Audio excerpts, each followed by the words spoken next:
Assalamualaikum warahmatullahi wabarakatuh. Kami dari kelompok 2 di sini akan mempresentasikan mengenai laporan keuangan pemerintah pusat. Lalu sebelum presentasi dimulai, izinkan kami memperkenalkan diri terlebih dahulu. Next slide.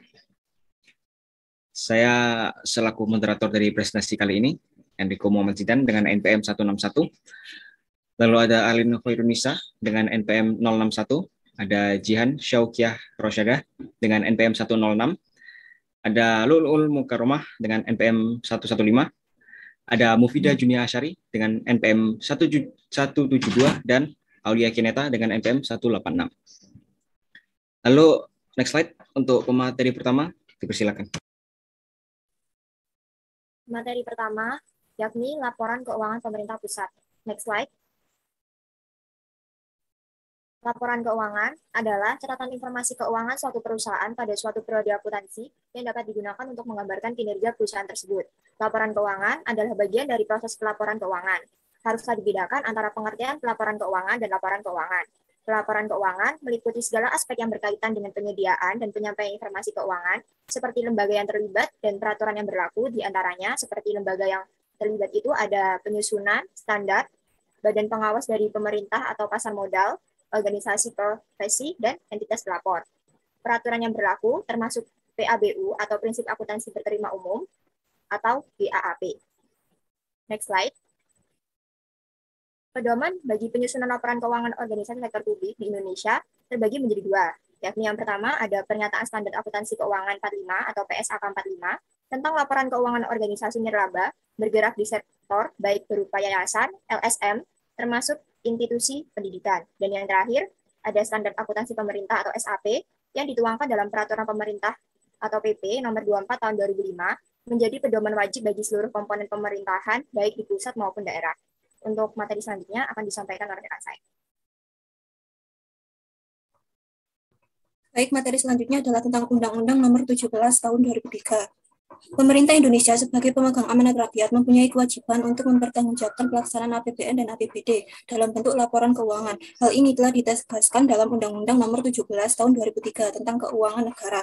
Yang pertama, dalam pasal 30 Undang-Undang Nomor 17 Tahun 2003 dinyatakan Presiden menyampaikan rancangan undang-undang tentang pertanggungjawaban pelaksanaan APBN kepada DPR berupa laporan keuangan yang telah diperiksa oleh Badan Pemeriksa Keuangan selambat-lambatnya 6 bulan setelah tahun anggaran berakhir.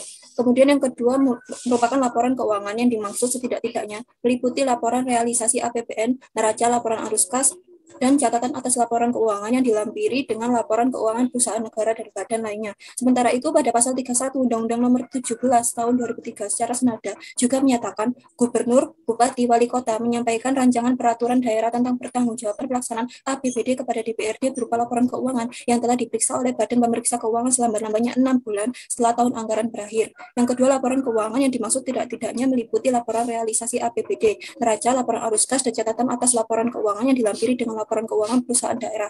Laporan keuangan yang dituntut oleh Undang-Undang Nomor 17 Tahun 2003 tersebut merupakan laporan keuangan jenis General Purpose Financial Statement atau yang biasa disingkat GPFS, yang selanjutnya kita sebut dengan laporan keuangan umum. Laporan keuangan umum adalah laporan yang dimaksudkan untuk memenuhi kebutuhan pengguna. Next slide. Kemudian materi yang kedua adalah jenis laporan keuangan pemerintah pusat. Next slide. Laporan realisasi anggaran. Laporan realisasi anggaran adalah laporan yang berisi tentang informasi mengenai realisasi pendapatan, belanja, dan pembiayaan dari suatu entitas yang dibandingkan dengan anggaran pendapatan, belanja, dan pembiayaan. Melalui laporan realisasi anggaran dapat diketahui prediksi tentang sumber daya ekonomi yang akan diterima untuk mendanai kegiatan pemerintahan pusat dan daerah serta resiko ketidakpastian atas sumber daya ekonomi tersebut. Selain itu, laporan realisasi anggaran juga memberikan informasi tentang indikasi apakah sumber daya ekonomi yang diperoleh dan digunakan telah dilaksanakan sesuai prinsip ekonomi yang diperoleh dan digunakan telah dilaksanakan sesuai efisien dan efektivitas, sesuai dengan anggaran ditetapkan, serta sesuai dengan peraturan perundang-undangan yang berlaku. Kemudian informasi tambahan, termasuk informasi non-keuangan yang berkaitan dengan laporan realisasi anggaran disajikan dalam nota perhitungan APBN APBD, laporan realisasi setelah berakhirnya tahun anggaran. Selanjutnya akan saya serahkan kepada teman saya. Elemen-elemen yang terdapat dalam laporan realisasi anggaran adalah sebagai berikut. Yang pertama yaitu pendapatan basis kas, yaitu semua penerimaan kas umum negara kas daerah yang menambah ekuitas dana lancar dalam periode tahun bersangkutan yang menjadi hak pemerintah atau basis kas. Sedangkan pendapatan basis akrual yaitu hak pemerintah yang diakui sebagai penambah nilai kekayaan bersih. Yang kedua yaitu belanja basis kas, yaitu semua pengeluaran kas umum negara atau daerah yang mengurangi ekuitas dana lancar dalam periode tahun anggaran bersangkutannya tidak akan diperoleh pembayarannya kembali oleh pemerintah. Sedangkan untuk belanja basis akrual yaitu kewajiban pemerintah yang diakui sebagai pengurang nilai kekayaan bersih. Yang ketiga yaitu transfer, adalah penerimaan atau pengeluaran uang dari suatu entitas pelaporan dari kepada entitas pelaporan lain termasuk dana perimbangan. Yang keempat, pembiayaan, yaitu setiap penerimaan yang perlu dibayar kembali dan atau pengeluaran yang akan diterima kembali baik pada tahun anggaran bersangkutan maupun tahun-tahun anggaran berikutnya yang dimaksudkan untuk menutup defisit atau memanfaatkan surplus anggaran. Penerimaan pembiayaan antara lain dapat berasal dari pinjaman dan hasil investasi. Sedangkan untuk pengeluaran pembiayaan antara lain digunakan untuk pembayaran kembali pokok pinjaman, pemberian pinjaman kepada entitas lain, dan penyertaan modal oleh pemerintah. Next slide. Yang berikutnya adalah neraca, yaitu merupakan salah satu bentuk laporan keuangan yang memberikan informasi tentang posisi keuangan perusahaan pada tanggal tertentu. Neraca menunjukkan posisi aset, kewajiban, dan ekuitas dana pemerintah pada tanggal tertentu. Untuk elemen-elemen yang terdapat di dalam neraca, yaitu yang pertama aset, adalah sumber daya ekonomi yang dikuasai dan atau dimiliki oleh pemerintah sebagai akibat dari peristiwa masa lalu dari mana manfaat ekonomi atau sosial di masa depan yang diharapkan dapat diperoleh, baik oleh pemerintah maupun masyarakat, serta dapat diukur dalam satuan uang, termasuk sumber daya dan keuangan yang diperlukan untuk penyediaan jasa bagi masyarakat umum dan untuk pemeliharaan sumber-sumber daya karena alasan sejarah dan budaya. Aset diklasifikasikan ke dalam aset lancar dan aset non-lancar. Aset lancar meliputi kas dan setara kas investasi jangka pendek, piutang dan persediaan, sedangkan aset lancar meliputi investasi jangka panjang, aset tetap, dana cadangan, dan aset lainnya. Untuk selanjutnya akan dijelaskan oleh teman saya.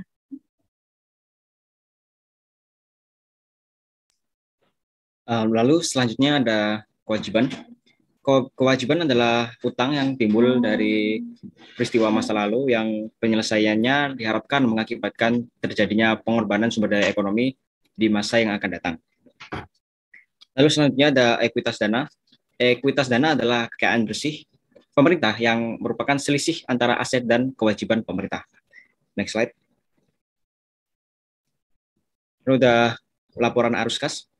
Laporan arus kas adalah salah satu bentuk laporan keuangan yang menyajikan informasi kas sehubungan dengan kegiatan operasional, investasi, pembiayaan, dan transaksi non-anggaran yang menggambarkan saldo awal, penerimaan, dan saldo akhir kas pemerintah pusat atau daerah selama periode tertentu.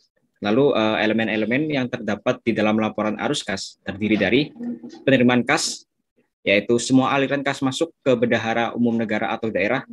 Lalu pengeluaran kas, yang mana semua aliran kas keluar dari bendahara umum negara atau daerah. Next slide. Lalu catatan atas laporan keuangan. Catatan atas laporan keuangan meliputi penjelasan naratif atau rincian dari angka yang tertera dalam laporan realisasi anggaran, neraca, dan laporan arus kas. Next slide. Lalu terdapat beberapa hal yang harus diungkapkan di catatan atas laporan keuangan, yaitu informasi tentang kebijakan fiskal atau keuangan, ikhtisar pencapaian kinerja selama tahun pelaporan, informasi tentang dasar penyusunan laporan keuangan dan kebijakan akuntansi. Next slide. Lalu ada informasi yang diharuskan oleh standar akuntansi pemerintahan. Lalu ada informasi untuk pos-pos aset dan kewajiban yang timbul sehubungan dengan penerapan basis akrual. Lalu ada informasi tambahan yang diperlukan untuk penyajian wajar yang tidak disajikan dalam laporan keuangan. Slide selanjutnya akan dijelaskan oleh rekan saya.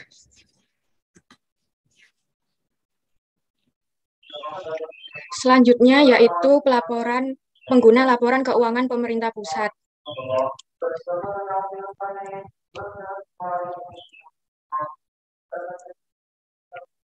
Antoni tahun 1999 dalam Mardiasmo tahun 2002 mengelompokkan pengguna laporan keuangan sektor publik menjadi 5 kelompok, yaitu yang pertama lembaga pemerintah, yang kedua investor dan kreditor, yang ketiga penyedia sumber daya, yang keempat badan pengawas, dan yang terakhir konstituen.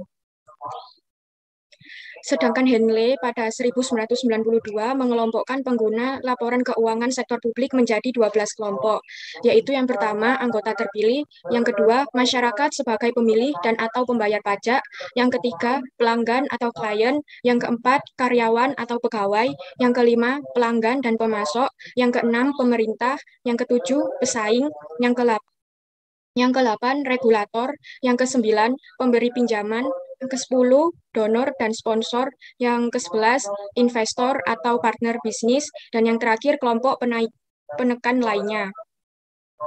Selanjutnya dari Borgonovi Anesi Pesina pada tahun 1977 dalam Mardiasmo 2002 mengelompokkan laporan keuangan sektor publik ke dalam 11 kelompok, yaitu yang pertama masyarakat pengguna jasa publik, yang kedua masyarakat pembayar pajak, yang ketiga, pengguna dan organisasi sosial ekonomi yang menggunakan pelayanan publik sebagai input atas aktivitas organisasi.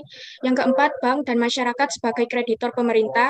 Yang kelima, badan-badan internasional seperti Bank Dunia, IMF, ADB, PBB, dan sebagainya.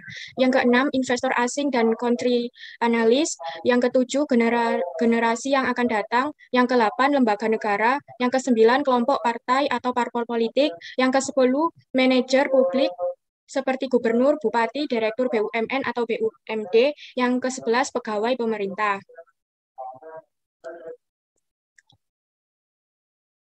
Serikat Dagang Publik GASB pada tahun 1999 dalam Bastian 2003 mengelompokkan pemakai laporan keuangan pemerintah menjadi 3 kelompok besar, yaitu yang pertama, masyarakat yang kepadanya pemerintah bertanggung jawab. Yang kedua, legislatif dan badan pengawasan yang secara langsung mewakili rakyat. Yang ketiga, investor dan kreditor yang memberi pinjaman atau berpartisipasi dalam proses pemberian pinjaman. Selanjutnya, menurut Bastian, pada tahun 2003, pemakai laporan keuangan sektor publik adalah sebagai berikut. Yang pertama, legislatif dan manajemen sektor publik. Yang kedua, masyarakat. Yang ketiga, investor dan kreditor. Yang keempat, institusi internasional. Yang kelima, pengamat. Dan yang keenam, aparat sektor publik. Selanjutnya, menurut standar akuntansi pemerintahan, terdapat beberapa kelompok pengguna laporan keuangan, yaitu yang pertama masyarakat, yang kedua para wakil rakyat, lembaga pengawas dan lembaga pemeriksa, yang ketiga pihak yang memberi atau berperan dalam proses donasi, investasi, dan pinjaman, dan yang terakhir pemerintah. Selanjutnya akan dijelaskan oleh teman saya. Materi yang terakhir yaitu tujuan dan fungsi keuangan pemerintah pusat. Next. Menurut Mardiasmo tahun 2002 menyebutkan tujuan dan fungsi laporan keuangan sektor publik sebagai berikut. Yang pertama, kepatuhan dan pengelolaan. Laporan keuangan digunakan untuk memberikan jaminan kepada penggunaan laporan keuangan dan pihak otorisasi penguasa bahwa pengelolaan sumber daya telah dilakukan sesuai dengan ketentuan hukum dan peraturan lain yang ditetapkan. Kedua, akuntabilitas dan laporan retrospektif. Laporan keuangan digunakan sebagai bentuk pertanggungjawaban kepada publik. Laporan keuangan digunakan untuk memonitor kerja dan mengevaluasi manajemen. Memberikan dasar untuk mengamati tren antar kurun waktu, pencapaian atas tujuan yang telah ditetapkan dan membandingkannya dengan kinerja organisasi lain yang sejenis jika ada. Yang ketiga, perencanaan dan informasi otorisasi. Laporan keuangan berfungsi untuk memberikan dasar perencanaan kebijakan dan aktivitas di masa yang akan datang. Selanjutnya yang keempat, kelangsungan organisasi. Laporan keuangan berfungsi untuk membantu pengguna dalam menentukan apakah suatu organisasi atau unit kerja dapat meneruskan menyediakan barang dan jasa di masa yang akan datang. Yang kelima, hubungan masyarakat. Laporan keuangan berfungsi untuk memberikan kesempatan kepada organisasi untuk mengemukakan pernyataan atas prestasi yang telah dicapai kepada pengguna yang dipengaruhi karyawan dan masyarakat. Yang terakhir, ada sumber fakta dan gambaran. Laporan keuangan bertujuan untuk memberikan informasi kepada berbagai kelompok kepentingan yang ingin mengetahui organisasi secara lebih dalam. Sekian dari kelompok kami. Jika ada yang ditanyakan, silakan berdiskusi di WA Group.